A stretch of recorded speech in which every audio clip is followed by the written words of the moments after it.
शहरातली पोरगी गायीपासून 2 फूट दूर, तरीही भीती मात्र 2 किलोमीटरची. नमस्कार मंडळी, माझं नाव पल्लवी. सुरुवात करते आजच्या व्हिडिओला.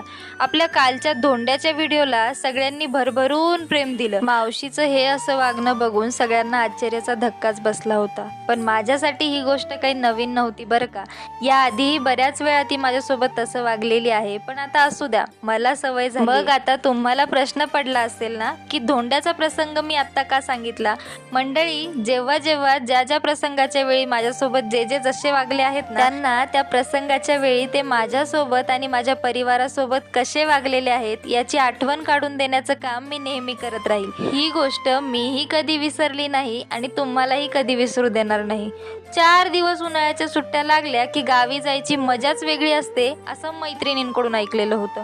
म्हटलं चला आपण पण गावी जाऊया, मज्जा मस्ती धमाल करूया.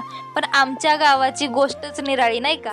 आमच्याशी तिकडे गेल्यानंतर सगळे एवढे प्रेमाने, काळजीने, गोडव्याने वागत होते ना की आम्हाला एवढं प्रेम झेपलंच नाही बरं का. मंडळी, आता तुम्ही असं नका समजू की शहरातली पोरगी गावाला नाव ठेवते. छे छे, शहरातल्या पोरीसाठी गाव म्हणजे तिच्या मनातला एक हळवा कोपरा.